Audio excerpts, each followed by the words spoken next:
찬송가 254장이 되겠습니다. 내 주의 보혈은 정하고 정하다.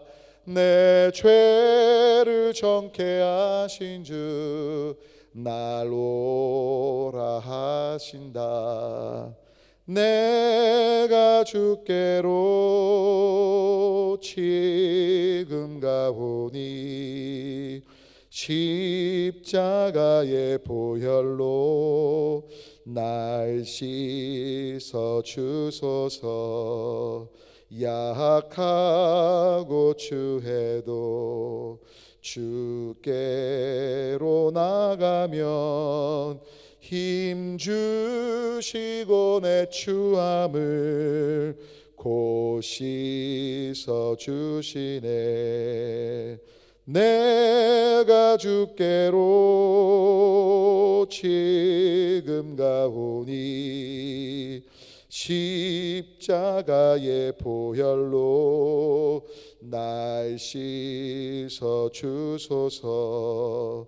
날 오라 하심은 온전한 믿음과 또 사랑함과 평안함 다 주려 함이라. 내가 주께로 지금 가오니 십자가의 보혈로 날 씻어 주소서. 큰 죄인 복받아 살 길을 얻었네. 한없이 넓고 큰 은혜 베풀어 주소서.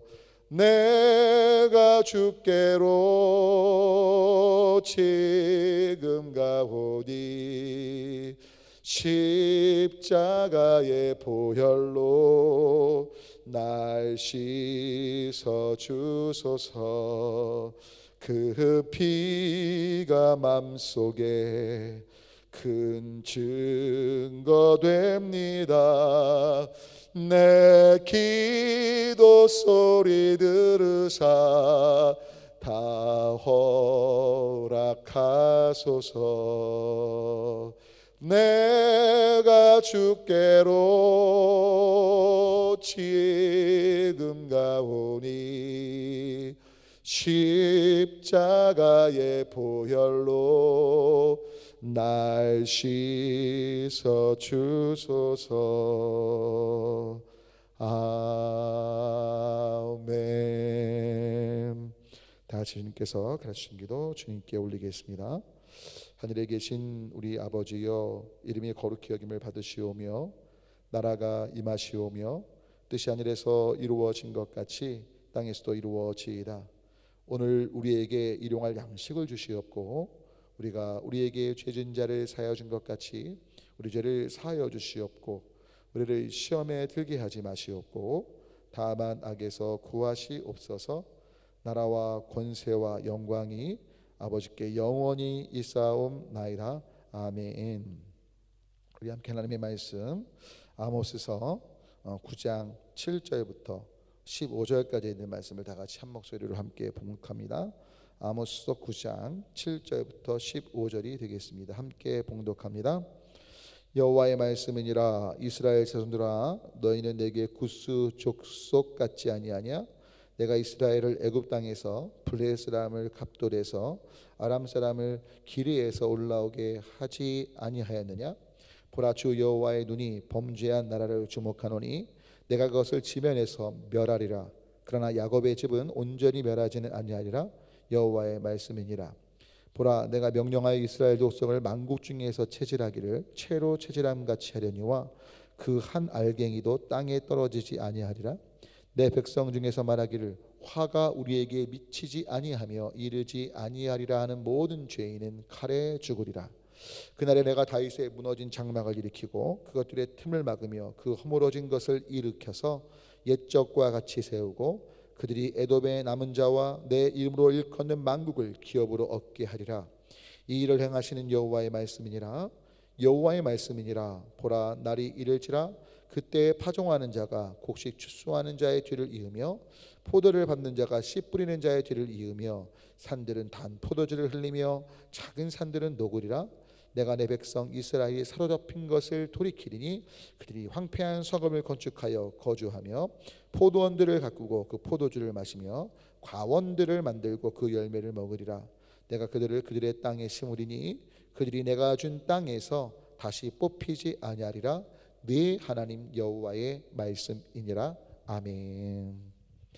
오늘 이 새벽에 주님의 얼굴을 구하시며 기도하시는 귀하신 한 분 한 분 가운데 또 동영상 보시면서 반응하시는 한 분 한 분, 이제 추석 연휴가 시작이 되는데 또 연휴를 앞두고 하나님의 어떤 도우심을 구하고 또 기도하시며 또 마음에 손한 것들을 주님께 아뢰신 모든 분들 가운데 주님께서 응답하시고 또 때를 따라 도우시는 대로 함께 하시기를 간절히 소망하며 축원합니다. 자, 오늘 제목은요, 안일함 노라고 좀 정해봤습니다. 오늘 특별히 10절 말씀을 좀 다 같이 한번 읽어볼까요? 참 10절 말씀을 읽으면서 너무나 마음에 어려움이 있어요. 그리고 우리의 모습을 봐요. 함께 좀 읽어볼까요? 함께 했습니다. 내 백성 중에서 말하기를 화가 우리에게 미치지 아니하며 이르지 아니하리라 하는 모든 죄인은 칼에 죽으리라. 어제도 잠깐 말씀드렸는데, 그러니까 여러분 이스라엘 백성들의 그 역사 속에서 보면 하나님께서 선지자를 통해서 채찍을 드시고 징계하시고 벌하셔서 받아들여야 될 상황에 이스라엘 백성들의 태도가 어땠냐? 하나님께 돌이키면서 회개하면서 나아온 것이 아니라 아니야 우리가 뭐 그렇게 큰 잘못했어 괜찮을 거야 라고 안일함 속에 있었다는 거죠. 여러분 오늘 그 10절 말씀을 정말 유심히 보실 필요가 있는데 뭐라고 말씀하시냐면 화가 우리에게 미치지 아니하며 이르지 아니하리라라고 말하는 그 사람을 뭐로 표현하죠? 모든 죄인이라고 말하는 거죠.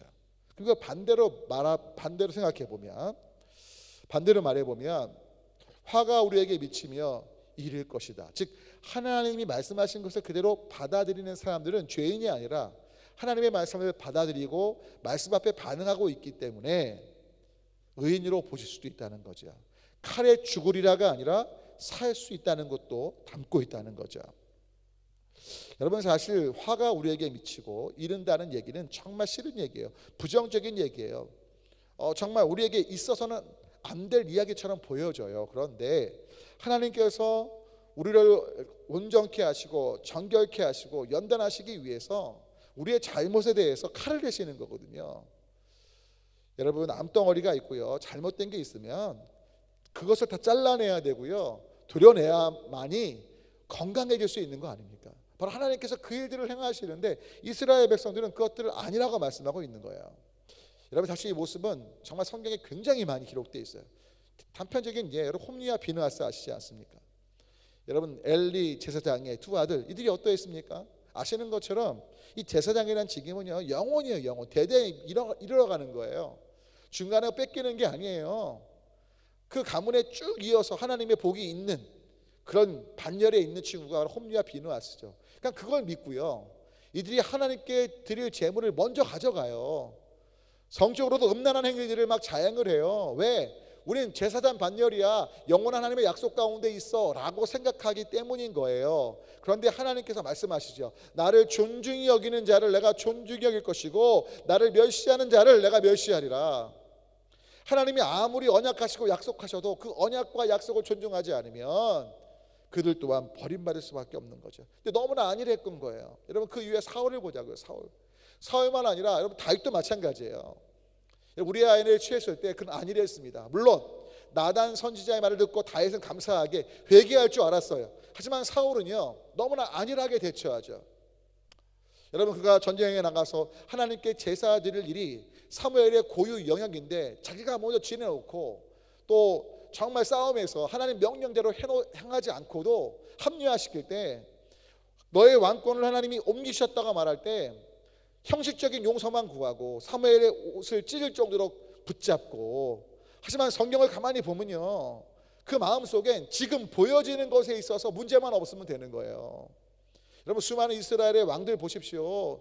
역사 속에서 보면 하나님은 널 버리셨다, 징계하실 것이다. 그런데 너에 대해서는 이루어지지 않을 거야. 그냥 이 말에 만족하는 거죠. 여러분, 하나님이 버리셨는데 나에 대해서 안 이루어진다고 그걸 그냥 안일하게 받아들일 게 아닌 거죠. 나의 후손들이 고통당할 건데 하나님 회개합니다. 나의 범죄가 후손들에게 이어지지 않게 하시고 긍휼을 베푸시고 자비를 베푸셔서 제가 하나님을 향하고 삶에서 돌이키겠사오니, 악에서 돌이키겠사오니, 잘못된 삶에서 하나님 앞에 무릎 꿇고 엎드리며 돌아서겠사오니 불쌍히 여겨달라고 말해야 되는데 너무나 안일한 거죠. 여러분, 신약에 와서도요, 서기관들 바리새인들 예수님께서 말씀하실 때 물론 정말 강력하게 독하게 말씀하신 부분도 있어요. 들을 때 이 독사의 자식, 회칠한 보답. 하지만 그 이전에 만나셔서 인격적으로 대화하실 때요, 그들은 깨달은 것에 대해서 자신들 생각 속에 갇혀갖고요, 예수 말이야, 당신이 뭔데 그래, 이런 식으로 주님의 말씀에 대해서, 야, 우리가 11조 얼마나 잘 드리는데, 우리가 얼마나 토라를 외우고, 우리가 얼마나 경건하게 사는데, 이런 식의 안일한 대처 속에 자신들은 선들로 생각하는 것이죠. 이 정도면 괜찮은 신앙인이지. 결국 그들은 주 그리스도의 십자가의 복음의 은혜 앞에 못 서게 된 거거든요.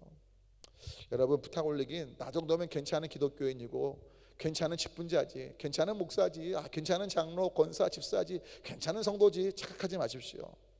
이미 그런 마음을 갖고 계시다면 지금 내가 하나님 앞에 깨어있지 못한다고 보실 수도 있어요. 여러분, 하나님 앞에 깨어있으면요, 바울의 고백이 우리의 고백이 될 수밖에 없어요. 내가 죄인 중에 괴수구나. 여러분, 하나님을 깊이 경험하고요, 하나님을 알면 알수록 내가 자랑할 것이 아무것도 없고 십자가의 은혜 없이는 살 수 없는 자라는 걸 고백할 수밖에 없는 거죠. 타락한 인간의 본성, 내 안에 뼛속까지 죄인 때문에 알 수밖에 없는 거예요. 때문에 나를 비난하고 청죄하기보다 내가 먼저 회개하고 내가 먼저 엎드리고 주님의 궁일 앞에 설 수밖에 없고 울 수밖에 없는 거죠.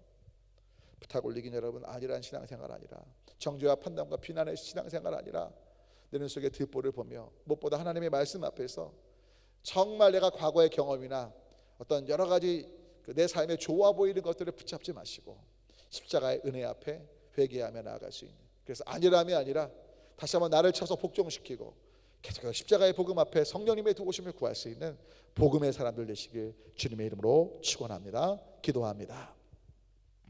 하나님, 우리가 화가 비치지 못할 것이라는 생각, 적어도 나는 보호해 주시겠지, 내가 이렇게 살아왔는데 무언가 나는 괜찮은 인생처럼 느껴서 돌이키고 주님의 얼굴을 구하고 엎드릴 때 그렇지 못할 때가 있지 않은지 우리의 삶을 되돌아봅니다. 불쌍히 여기셔서 자복하게 하시고, 우리가 우리의 죄를 자복할 때, 자백할 때 미쁘시고 의로우신 주님께서 정결케 하시기에 회개하기를 즐겨하며 주님의 얼굴을 구하며 나아가는, 그리고 무엇보다 하나님의 합한 열매들을 맺어가면서 다시 한번 십자가의 그 은혜를 힘입어 하나님과 동행하면서 정말 안일함 속에가 아니라 깨어있는 삶 될 수 있도록 우리 모두를 인도해 주시옵소서. 감사하고 축복하며 예수 그리스도로 기도합니다. 아멘. 오늘 특별히 이제 내일부터 시작되는 추석 연휴 기간 멀리 안 가시면 좋겠지만 부득이하게 친인척들을 만나실 경우에 십자가의 향기, 그리스도의 복음을 전해서 그분들이 주 그리스도의 은총 속에 우리의 삶을 통해 예수님 알 수 있도록, 또 지치지 않도록, 추석 휴유증 있지 않도록 함께 기도하시면 좋겠고요. 교회 생각나시는 특별히 환우들 위해 기도해 주시고, 우리 전도 대상자들, 수험생들, 믿음의 세대가 일어나고 또 우리 교회가 든든히 서가도록 섬기시는 분들과 후원하는 것들을 위해, 선교사님들을 위해서, 또 부족한 종 위해서 다 작게 주님 또는 주여 외치고 함께 기도합니다. 주님.